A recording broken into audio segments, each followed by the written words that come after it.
Section 7. The Adventure of Charles Augustus Milverton. It is years since the incidents of which I speak took place, and yet it is with diffidence that I allude to them. For a long time, even with the utmost discretion and reticence, it would have been impossible to make the facts public, but now the principal person concerned is beyond the reach of human law, and with due suppression the story may be told in such fashion as to injure no one. It records an absolutely unique experience in the career both of Mr. Sherlock Holmes and of myself. The reader will excuse me if I conceal the date, or any other fact by which he might trace the actual occurrence. We had been out for one of our evening rambles, Holmes and I, and had returned about 6 o'clock on a cold, frosty winter's evening. As Holmes turned up the lamp, the light fell upon a card on the table. He glanced at it, and then, with an ejaculation of disgust, threw it on the floor. I picked it up and read, "Charles Augustus Milverton, Appledore Towers, Hampstead, Agent." "Who is he?" I asked. "The worst man in London," Holmes answered, as he sat down and stretched his legs before the fire. "Is anything on the back of the card?" I turned it over. "Will call at 6:30, C.A.M., I read. He's about due. Do you feel a creeping, shrinking sensation, Watson, when you stand before the serpents in the zoo and see the slithery, gliding, venomous creatures with their deadly eyes and wicked, flattened faces? Well, that's how Milverton impresses me. I've had to do with 50 murderers in my career, but the worst of them never gave me the repulsion which I have for this fellow, and yet I can't get out of doing business with him. Indeed, he is here at my invitation." "But who is he?"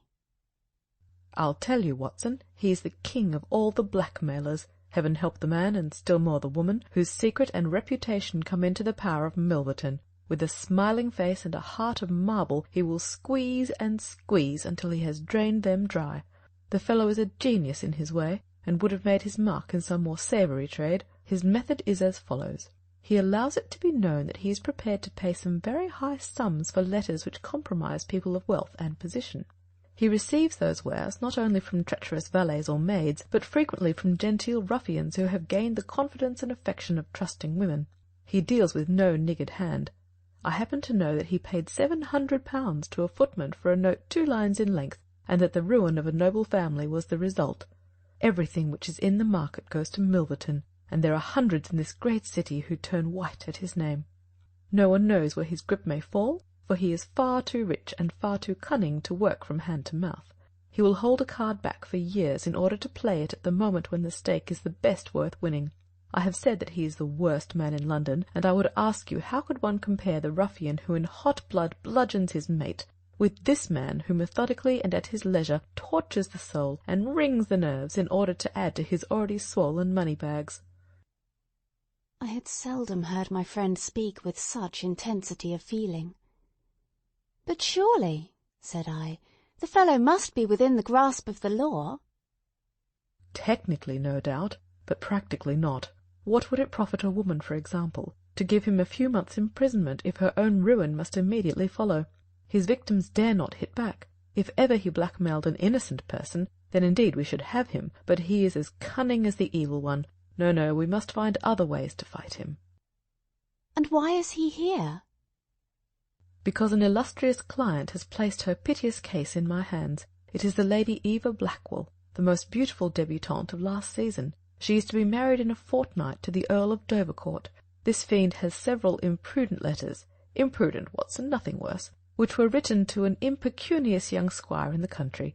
They would suffice to break off the match. Milverton will send the letters to the Earl unless a large sum of money is paid him. I have been commissioned to meet him and to make the best terms I can." At that instant there was a clatter and a rattle in the street below. Looking down, I saw a stately carriage and pair, the brilliant lamps gleaming on the glossy haunches of the noble chestnuts. A footman opened the door, and a small, stout man in a shaggy astrakhan overcoat descended. A minute later he was in the room. Charles Augustus Milverton was a man of 50, with a large, intellectual head, a round, plump, hairless face, a perpetual frozen smile, and 2 keen grey eyes, which gleamed brightly from behind broad, gold-rimmed glasses. There was something of Mr. Pickwick's benevolence in his appearance, marred only by the insincerity of the fixed smile, and by the hard glitter of those restless and penetrating eyes. His voice was as smooth and suave as his countenance, as he advanced with a plump little hand extended, murmuring his regret for having missed us at his first visit. Holmes disregarded the outstretched hand and looked at him with a face of granite. Milverton's smile broadened.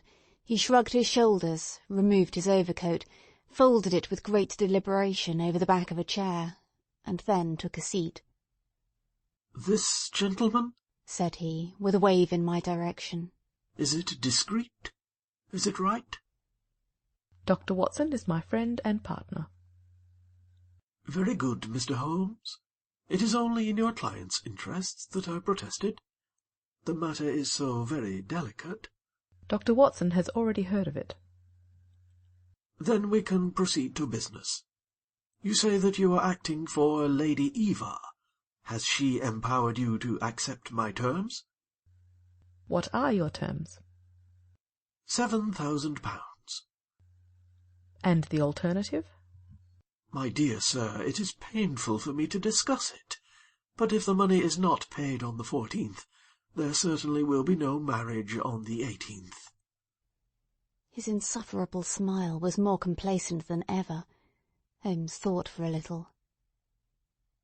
You appear to me, he said at last, to be taking matters too much for granted. I am of course familiar with the contents of these letters. My client will certainly do what I may advise. I shall counsel her to tell her future husband the whole story, and to trust to his generosity. Milverton chuckled. "You evidently do not know the Earl," said he. From the baffled look upon Holmes's face I could see clearly that he did. What harm is there in the letters? He asked. "They are sprightly, very sprightly," Milverton answered. "The lady was a charming correspondent, but I can assure you that the Earl of Dovercourt would fail to appreciate them. However, since you think otherwise, we will let it rest at that. It is purely a matter of business. If you think that it is in the best interests of your client that these letters should be placed in the hands of the Earl, then you would indeed be foolish to pay so large a sum of money to regain them." He rose and seized his astrakhan coat. Holmes was grey with anger and mortification. "Wait a little," he said. "You go too fast. We should certainly make every effort to avoid scandal in so delicate a matter." Milverton relapsed into his chair. "I was sure that you would see it in that light," he purred. At the same time, Holmes continued, Lady Eva is not a wealthy woman. I assure you that £2,000 would be a drain upon her resources, and that the sum you name is utterly beyond her power. I beg, therefore, that you will moderate your demands, and that you will return the letters at the price I indicate, which is, I assure you, the highest that you can get." Milverton's smile broadened, and his eyes twinkled humorously. "I am aware that what you say is true about the lady's resources," said he. "At the same time, you must admit that the occasion of a lady's marriage is a very suitable time for her friends and relatives to make some little effort upon her behalf. They may hesitate as to an acceptable wedding present. Let me assure them that this little bundle of letters would give more joy than all the candelabra and butter dishes in London." "It is impossible," said Holmes. Dear me, how unfortunate!" cried Milverton, taking out a bulky pocket-book. "I cannot help thinking that ladies are ill-advised in not making an effort. Look at this." He held up a little note with a coat of arms upon the envelope. "That belongs to... well, perhaps it is hardly fair to tell the name until tomorrow morning, but at that time it will be in the hands of the lady's husband, and all because she will not find a beggarly sum which she could get by turning her diamonds into paste. It is such a pity. Now, you remember the sudden end of the engagement between the Honourable Miss Miles and Colonel Dorking. Only 2 days before the wedding there was a paragraph in the Morning Post to say that it was all off. And why? It is almost incredible, but the absurd sum of £1,200 would have settled the whole question. Is it not pitiful? And here I find you, a man of sense, boggling about terms, when your client's future and honour are at stake. You surprise me, Mr. Holmes. What I say is true, Holmes answered. The money cannot be found. Surely it is better for you to take the substantial sum which I offer than to ruin this woman's career, which can profit you in no way. There you make a mistake, Mr. Holmes. An exposure would profit me indirectly to a considerable extent. I have 8 or 10 similar cases maturing. If it was circulated among them that I had made a severe example of the Lady Eva, I should find all of them much more open to reason. You see my point. Holmes sprang from his chair. Get behind him, Watson. Don't let him get out. Now, sir, let us see the contents of that notebook. Milverton had glided as quick as a rat to the side of the room, and stood with his back against the wall. Mr. Holmes, he said, turning the front of his coat and exhibiting the butt of a large revolver, which projected from the inside pocket. I have been expecting you to do something original. This has been done so often, and what good has ever come from it? I assure you that I am armed to the teeth, and I am perfectly prepared to use my weapons, knowing that the law will support me. Besides, your supposition that I would bring the letters here in a notebook is entirely mistaken. I would do nothing so foolish. And now, gentlemen, I have 1 or 2 little interviews this evening, and it is a long drive to Hampstead. He stepped forward, took up his coat, laid his hand on his revolver, and turned to the door. I picked up a chair, but Holmes shook his head, and I laid it down again. With a bow, a smile, and a twinkle, Milverton was out of the room, and a few moments after we heard the slam of the carriage door and the rattle of the wheels as he drove away. Holmes sat motionless by the fire, his hands buried deep in his trouser pockets, his chin sunk upon his breast, his eyes fixed upon the glowing embers. For half an hour he was silent and still. Then, with the gesture of a man who has taken his decision, he sprang to his feet and passed into his bedroom. A little later, a rakish young workman, with a goatee beard and a swagger, lit his clay pipe at the lamp before descending into the street. "I'll be back some time, Watson," said he, and vanished into the night. I understood that he had opened his campaign against Charles Augustus Milverton, but I little dreamed the strange shape which that campaign was destined to take. For some days Holmes came and went at all hours in this attire, but beyond a remark that his time was spent at Hampstead, and that it was not wasted, I knew nothing of what he was doing. At last, however, on a wild, tempestuous evening, when the wind screamed and rattled against the windows, he returned from his last expedition, and having removed his disguise, he sat before the fire and laughed heartily in his silent inward fashion. "You would not call me a marrying man, Watson?" "No, indeed." "You'll be interested to hear that I'm engaged." "My dear fellow, I to Milverton's housemaid." Good heavens, Holmes!" "I wanted information, Watson." "Surely you have gone too far." "It was a most necessary step.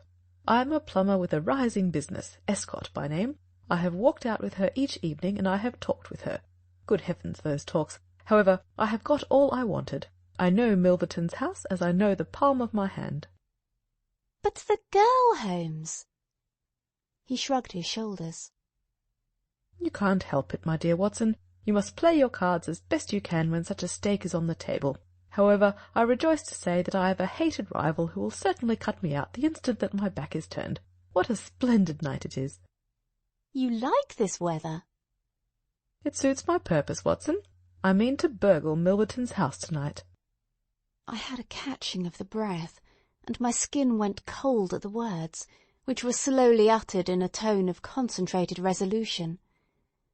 As a flash of lightning in the night shows up in an instant every detail of a wild landscape, so, at one glance, I seemed to see every possible result of such an action, the detection, the capture, the honoured career ending in irreparable failure and disgrace, my friend himself lying at the mercy of the odious Milverton.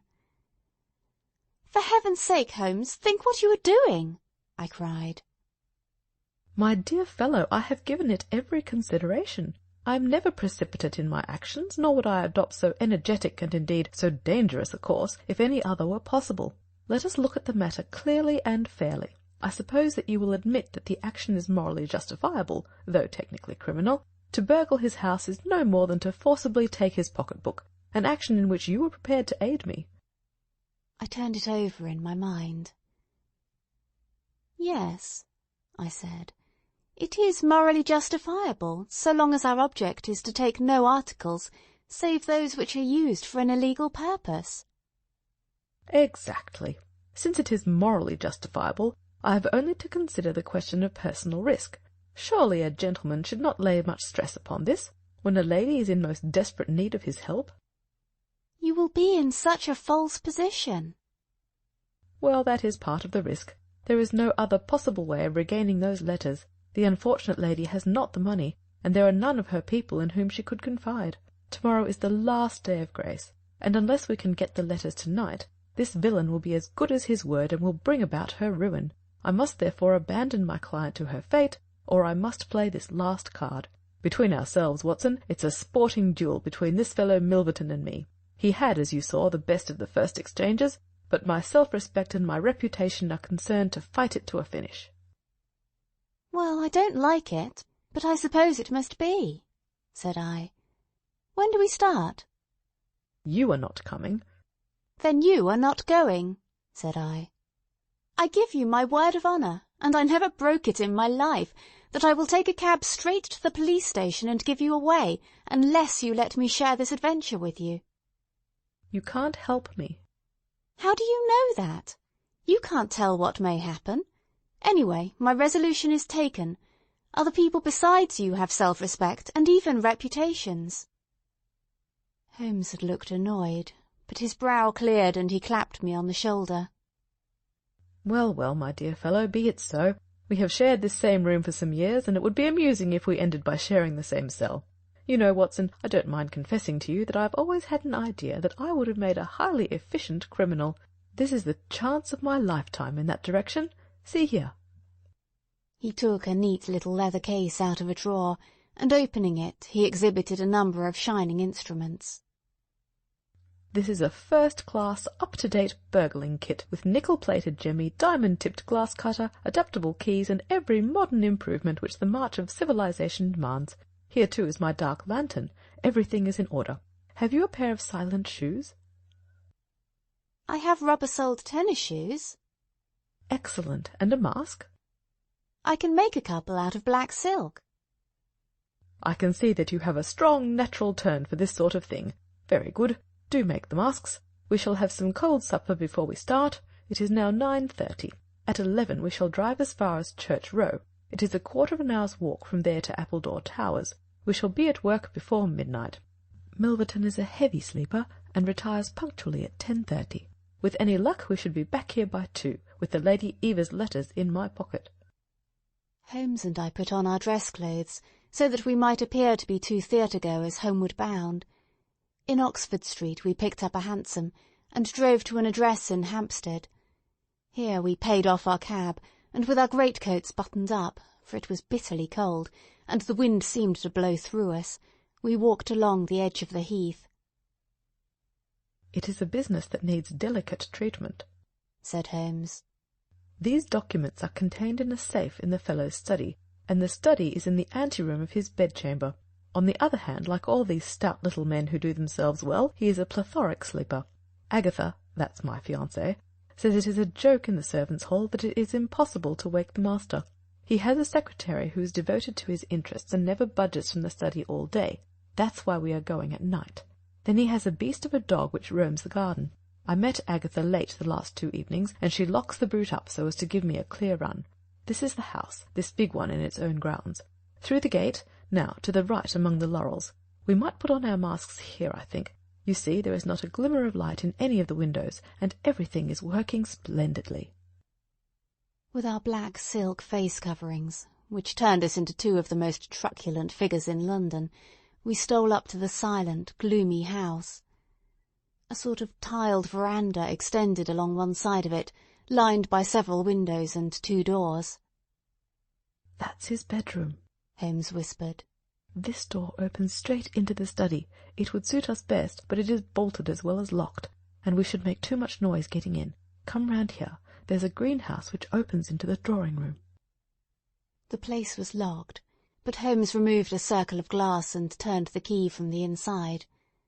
An instant afterwards he had closed the door behind us, and we had become felons in the eyes of the law. The thick, warm air of the conservatory and the rich, choking fragrance of exotic plants took us by the throat. He seized my hand in the darkness, and led me swiftly past banks of shrubs which brushed against our faces. Holmes had remarkable powers, carefully cultivated, of seeing in the dark.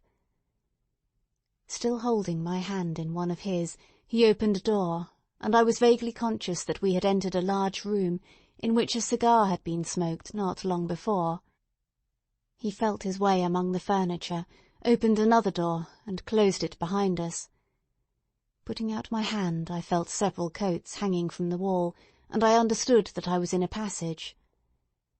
We passed along it, and Holmes very gently opened a door upon the right-hand side. Something rushed out at us, and my heart sprang into my mouth, but I could have laughed when I realized that it was the cat. A fire was burning in this new room, and again the air was heavy with tobacco smoke. Holmes entered on tiptoe, waited for me to follow, and then, very gently, closed the door. We were in Milverton's study, and a portière at the farther side showed the entrance to his bedroom. It was a good fire, and the room was illuminated by it. Near the door I saw the gleam of an electric switch, but it was unnecessary, even if it had been safe, to turn it on. At one side of the fireplace was a heavy curtain, which covered the bay window we had seen from outside. On the other side was the door which communicated with the veranda. A desk stood in the centre, with a turning chair of shining red leather.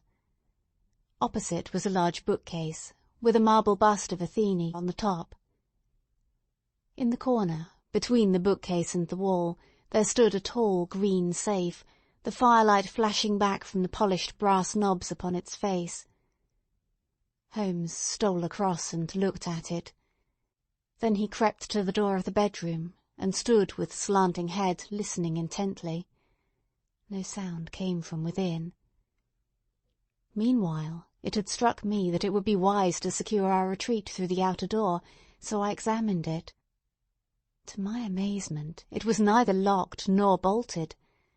I touched Holmes on the arm, and he turned his masked face in that direction. I saw him start, and he was evidently as surprised as I. "I don't like it," he whispered, putting his lips to my very ear.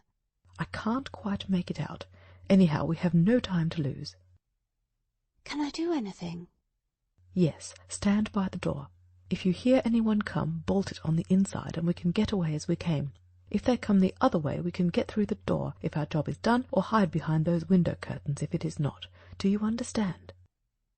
I nodded and stood by the door. My first feeling of fear had passed away, and I thrilled now with a keener zest than I had ever enjoyed when we were the defenders of the law instead of its defiers. The high object of our mission, the consciousness that it was unselfish and chivalrous, the villainous character of our opponent, all added to the sporting interest of the adventure. Far from feeling guilty, I rejoiced and exulted in our dangers. With a glow of admiration I watched Holmes unrolling his case of instruments, and choosing his tool with the calm, scientific accuracy of a surgeon who performs a delicate operation. I knew that the opening of safes was a particular hobby with him, and I understood the joy which it gave him to be confronted with this green and gold monster, the dragon which held in its maw the reputations of many fair ladies. Turning up the cuffs of his dress-coat, he had placed his overcoat on a chair, Holmes laid out 2 drills, a jemmy, and several skeleton keys.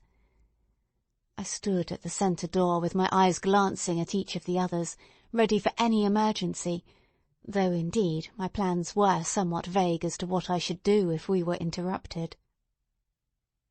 For half an hour Holmes worked with concentrated energy, laying down one tool, picking up another, handling each with the strength and delicacy of the trained mechanic. Finally I heard a click, the broad green door swung open, and inside I had a glimpse of a number of paper packets, each tied, sealed, and inscribed. Holmes picked one out, but it was hard to read by the flickering fire, and he drew out his little dark lantern, for it was too dangerous, with Milverton in the next room, to switch on the electric light. Suddenly I saw him halt, listen intently, and then in an instant he had swung the door of the safe to, picked up his coat, stuffed his tools into the pockets, and darted behind the window curtain, motioning me to do the same. It was only when I had joined him there that I heard what had alarmed his quicker senses. There was a noise somewhere within the house. A door slammed in the distance. Then a confused, dull murmur broke itself into the measured thud of heavy footsteps rapidly approaching. They were in the passage outside the room. They paused at the door. The door opened. There was a sharp snick as the electric light was turned on. The door closed once more, and the pungent reek of a strong cigar was borne to our nostrils. Then the footsteps continued backward and forward, within a few yards of us. Finally there was a creak from a chair, and the footsteps ceased. Then a key clicked in a lock, and I heard the rustle of papers. So far I had not dared to look out, but now I gently parted the division of the curtains in front of me and peeped through. From the pressure of Holmes's shoulder against mine, I knew that he was sharing my observations. Right in front of us, and almost within our reach, was the broad, rounded back of Milverton. It was evident that we had entirely miscalculated his movements, that he had never been to his bedroom, but that he had been sitting up in some smoking or billiard-room in the farther wing of the house, the windows of which we had not seen. His broad, grizzled head, with its shining patch of baldness, was in the immediate foreground of our vision. He was leaning far back in the red-leather chair, his legs outstretched, a long black cigar projecting at an angle from his mouth. He wore a semi-military smoking jacket, claret-coloured, with a black velvet collar. In his hand he held a long legal document, which he was reading in an indolent fashion, blowing rings of tobacco smoke from his lips as he did so. There was no promise of a speedy departure in his composed bearing and his comfortable attitude.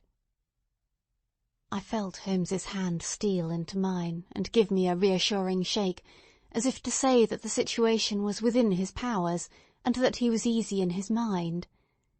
I was not sure whether he had seen what was only too obvious from my position, that the door of the safe was imperfectly closed, and that Milverton might at any moment observe it. In my own mind I had determined that, if I was sure, from the rigidity of his gaze, that it had caught his eye, I would at once spring out, throw my greatcoat over his head, pinion him, and leave the rest to Holmes. But Milverton never looked up. He was languidly interested by the papers in his hand, and page after page was turned as he followed the argument of the lawyer. At least, I thought, when he has finished the document and the cigar, he will go to his room. But before he had reached the end of either, there came a remarkable development, which turned our thoughts into quite another channel. Several times I had observed that Milverton looked at his watch, and once he had risen and sat down again with a gesture of impatience. The idea, however, That he might have an appointment at so strange an hour never occurred to me, until a faint sound reached my ears from the veranda outside. Milverton dropped his papers and sat rigid in his chair. The sound was repeated, and then there came a gentle tap at the door. Milverton rose and opened it. "Well," said he curtly, "you are nearly half an hour late." So this was the explanation of the unlocked door and of the nocturnal vigil of Milverton. There was the gentle rustle of a woman's dress. I had closed the slit between the curtains as Milverton's face had turned in our direction, but now I ventured, very carefully, to open it once more. He had resumed his seat, the cigar still projecting at an insolent angle from the corner of his mouth. In front of him, in the full glare of the electric light, there stood a tall, slim, dark woman, a veil over her face, a mantle drawn round her chin. Her breath came quick and fast, and every inch of the lithe figure was quivering with strong emotion. "Well," said Milverton, "you made me lose a good night's rest, my dear. I hope you'll prove worth it. You couldn't come any other time, eh?" The woman shook her head. "Well, if you couldn't, you couldn't. If the Countess is a hard mistress, you have your chance to get level with her now.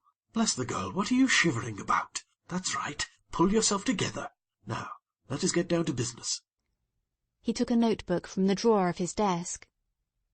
"You say that you have 5 letters which compromise the Countess d'Albert. You want to sell them. I want to buy them. So far, so good. It only remains to fix a price. I should want to inspect the letters, of course. If they are really good specimens— Great heavens, is it you?" The woman, without a word, had raised her veil and dropped the mantle from her chin. It was a dark, handsome, clear-cut face which confronted Milverton, a face with a curved nose, strong, dark eyebrows shading hard, glittering eyes, and a straight, thin-lipped mouth set in a dangerous smile. "It is I," she said, "the woman whose life you have ruined." Milverton laughed, but fear vibrated in his voice. "You were so very obstinate," said he. "Why did you drive me to such extremities? I assure you I wouldn't hurt a fly of my own accord, but every man has his business, and what was I to do? I put the price well within your means. You would not pay." "So you sent the letters to my husband, and he, the noblest gentleman that ever lived, a man whose boots I was never worthy to lace, he broke his gallant heart and died. You remember that night, when I came through that door, I begged and prayed you for mercy, and you laughed in my face as you are trying to laugh now, only your coward heart cannot keep your lips from twitching. Yes, you never thought to see me here again, but it was that night which taught me how I could meet you face to face, and alone. Well, Charles Milverton, what have you to say?" "Don't imagine that you can bully me," said he, rising to his feet. "I have only to raise my voice, and I could call my servants and have you arrested. But I will make allowance for your natural anger. Leave the room at once, as you came, and I will say no more." The woman stood, with her hand buried in her bosom, and the same deadly smile on her thin lips. "You will ruin no more lives as you have ruined mine. You will wring no more hearts as you wrung mine. I will free the world of a poisonous thing. Take that, you hound, and that, and that, and that, and that!" She had drawn a little gleaming revolver, and emptied barrel after barrel into Milverton's body, the muzzle within 2 feet of his shirt-front. He shrank away and then fell forward upon the table, coughing furiously and clawing among the papers. Then he staggered to his feet, received another shot, and rolled upon the floor.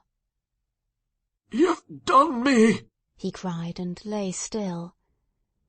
The woman looked at him intently, and ground her heel into his upturned face. She looked again, but there was no sound or movement.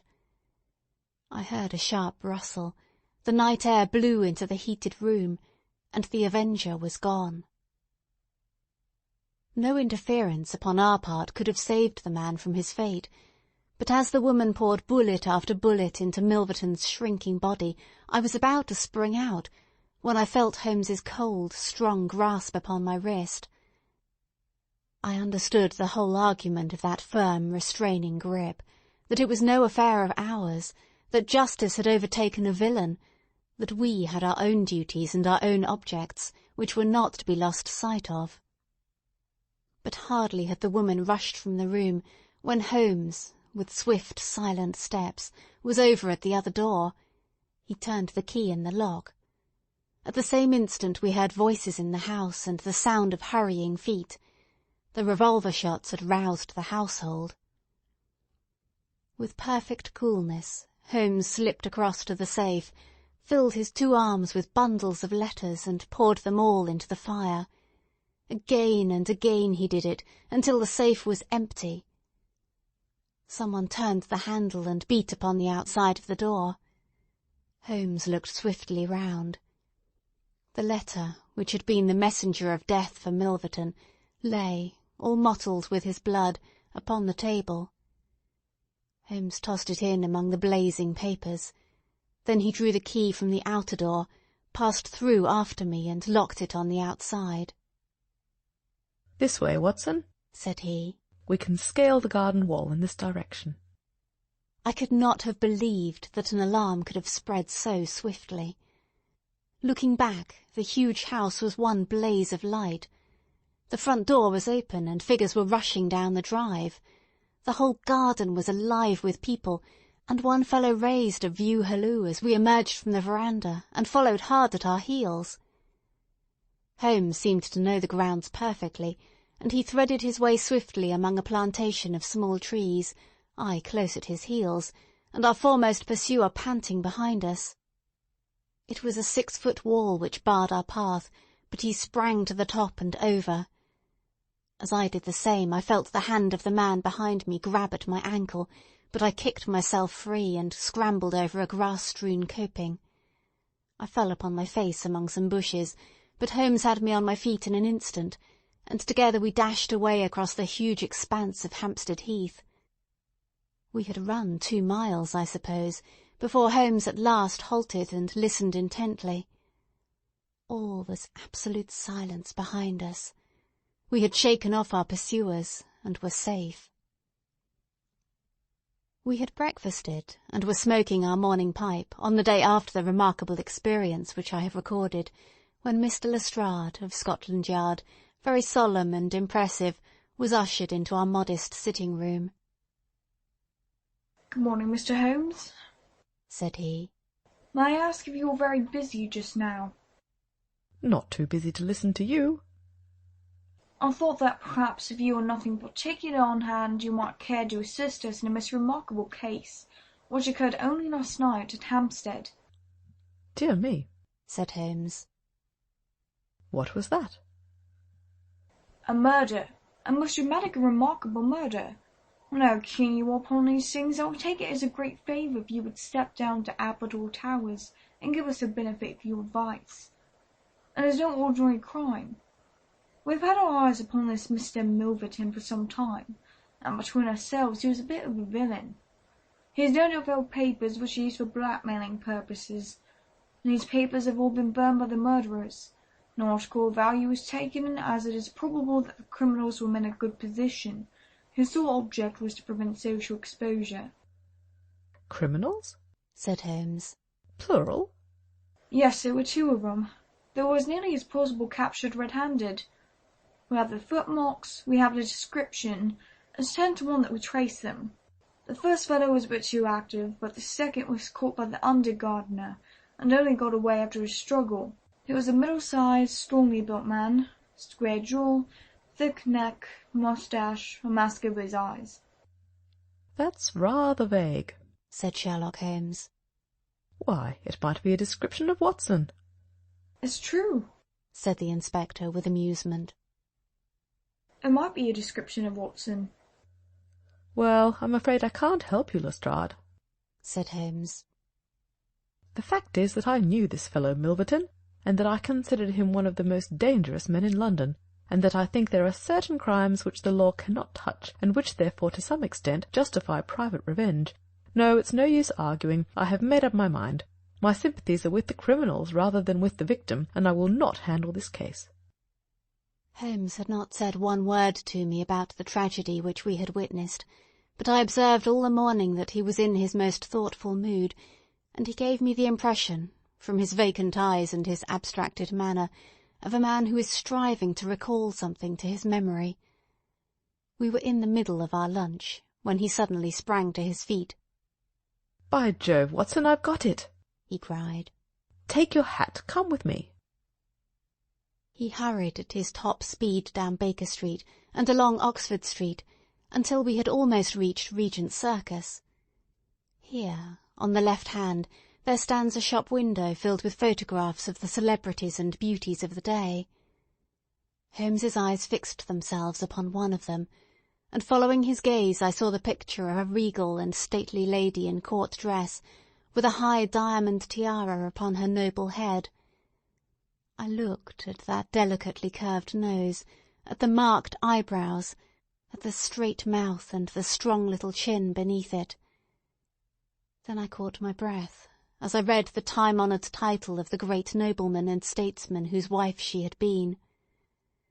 My eyes met those of Holmes, and he put his finger to his lips as we turned away from the window. End of Section 7.